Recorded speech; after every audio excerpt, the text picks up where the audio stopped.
Welcome to the deep dive. We're here to unpack some really fascinating stuff and hopefully bring a bit of clarity. Today, we're diving into something really fundamental, something maybe we don't examine enough, our voice. I mean, you could argue it's the most powerful sound in the world. It can start a war or, just whisper, I love you. But here's the thing, it's kind of ironic, isn't it? We have this amazing instrument, but so often, well, it feels like nobody's really listening. Like our words just vanish. Yeah, it's a really great way to put it, yeah. And our deep dive today, it's largely inspired by this fantastic TED Talk, Julian Treasure. He gets right into that paradox. Why do some voices just grab you, while others, they just fade out? So our mission today really is to understand and find some concrete ways to speak so that people don't just hear you, they actually want to listen. Okay, so the big question is, how do we actually speak powerfully? Not just to be heard, but, to make a real difference. We're going to peel back the layers, look at the habits that kind of push people away, and then pivot to the foundations, the tools that really draw people in. It's about changing how you connect, fundamentally. Exactly. And Julian Treasure, he argues there are these habits, things we just got to stop doing if we want to be heard, if we want the message to land.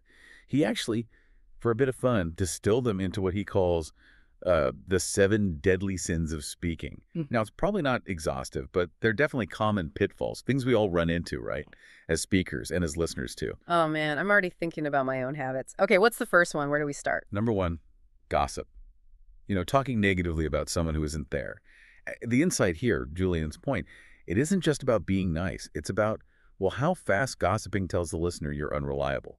Because if you're doing it about someone else... Right. The listener immediately thinks, okay, they'll probably do that about me when I'm not around. Precisely. It just, bang, undermines any trust you're trying to build right from the get-go. That's a really key point. It's less about politeness, more about how they see you, your trustworthiness, puts your credibility on the line. Exactly. Okay, next one, judging. We've all been there, right? Yeah. Around people who do this. And it's just so hard to really listen when you feel like you're constantly being, sized up, weighed, found wanting. It just makes the listener defensive immediately. Oh, absolutely. Puts everyone on edge. And I wonder, does he talk about the intent? Like, is it always malicious? Or is it sometimes just a habit, something we do without thinking? That's a great question. And yeah, often it's just that. It's a habit, not, planned malice. Which actually brings us straight to number 3, negativity. It's such a trap. Julian tells this story, quite vivid actually, about his mother. In her later years, she became really negative and just made it so hard to listen. He remembers saying, it's October 1st, and she just goes, I know, isn't it dreadful? Wow. Yeah, that paints a picture. It just sucks the energy right out of the conversation, doesn't it? Completely. And then there's a sort of related one, complaining. In some places like the UK where Julian's from, it's almost a national sport. Complaining about the weather, politics, whatever. But complaining, it's really just like contagious misery. Yeah. It doesn't spread sunshine, does it? It pushes people away. Nobody wants to soak that up. Definitely not. Yeah, it's hard to stay tuned in when everything is just, oh, down. Okay, what's the next sin we need to ditch? All right, next up, excuses. We've all met this person. Maybe even been this person sometimes. Some people just have what Julian calls a blame thrower. Always pushing responsibility off onto others, never taking accountability. And again, it's just really hard to listen to someone like that. It chips away at their, perceived responsibility, their reliability. Yeah, that builds a wall instantly, right? It signals they're not self-aware, they won't own up to things, makes everything else they say feel less solid. Exactly. Number 6 is exaggeration, or, embroidery, hyperbole. This actually makes our language weaker. It hurts our credibility. Think about it. If everything, little thing is amazing, what word do you use when something truly is amazing? Constant exaggeration just dulls the impact. And, well, it can slide pretty quickly into outright lying. And obviously, we don't want to listen to liars. It just dilutes your words. Okay, so it's not just dishonesty. It's the cost of always exaggerating. You lose the power to actually impress or convey real feeling when it counts. Got it. What's the final sin? The last one that shuts people down. The last one, dogmatism. This is a confusing facts with opinions. When someone mixes those up, listening to them is like, well, it's like leaning into a strong wind. They're just blasting you with their opinions like they're absolute truths. No room for discussion, for nuance, or even just a different view. That is incredibly hard to listen to. It just kills any real dialogue. Okay, so those are the 7 big ones to avoid. Gossip, judging, negativity, Complaining, excuses, exaggeration, and dogmatism. That's a pretty clear list of don'ts, like knowing what foods to avoid to stay healthy, maybe. But what about the good stuff, the nutritional building blocks? Julian has a counterpoint, right? Something positive. Oh, absolutely. He argues there are four really powerful cornerstones, foundational principles we can stand on, things that make our speech powerful, make it actually make a difference. And conveniently, they form an acronym, HAIL.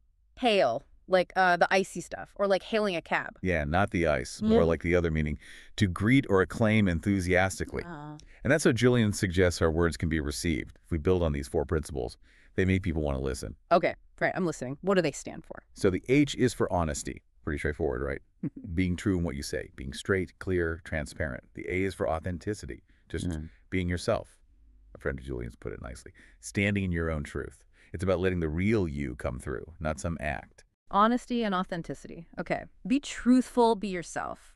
Sounds simple, but I think authenticity especially, that can be really tough for people. When they're nervous, maybe, or trying to impress. Oh, it absolutely can be. It takes Yeah. courage sometimes. Then the I is for integrity. This is about being your word, doing what you say you'll do, being someone people can really count on. It's making sure your actions line up with your words. That builds huge trust over time. Yeah, that feels foundational, not just for speaking, but for everything, really. Integrity is like the structure your words rest on. Without it, they just feel hollow. Exactly. And finally, the L is for love. Now, hold on. This isn't romantic love he's talking about. It means wishing people well. It's about having this attitude of genuine goodwill towards whoever you're speaking to. Wishing them well. How does that make your speech powerful? Seems a bit soft, maybe. Well, for two really practical reasons, actually. First, think about honesty. Absolute, unfiltered honesty isn't always kind, is it? Like saying, wow, you look terrible today. Honesty, yes. Helpful, probably not. But honesty combined with love, with wishing them well, that becomes powerful, constructive feedback. And second, and this is really interesting, if you are genuinely wishing someone well, it's almost impossible to judge them at the same time. Julian isn't even sure you could do both simultaneously. So, hail. When you speak from that place of goodwill, the whole energy changes. Ah, okay, that clicks. So it's not just what you say, but the whole attitude, the foundation underneath it. And that kind of brings us to the actual mechanics, doesn't it? The tools, the physical voice itself. Exactly. Yeah. You have this amazing instrument, this vocal toolbox that honestly most people haven't really opened up and looked inside. So let's look at a few tools that can really boost your speaking, building on those HAIL principles. First off, there's register. Okay, falsetto probably isn't very useful for projecting authority, but there's a whole range. You can speak up in your nose, sounds kind of nasal. Most of us, we speak from our throats. But if you want that weight, that power, that gravitas, you consciously drop your voice down. Speak from your chest. Wow, yeah, I can literally hear that shift. You get that deeper rumble. It's funny how we subconsciously link that deeper voice with authority, isn't it? Like why people tend to vote for politicians with lower voices. That's exactly right. Then there's timbre. That's the quality, the texture of your voice, how it feels.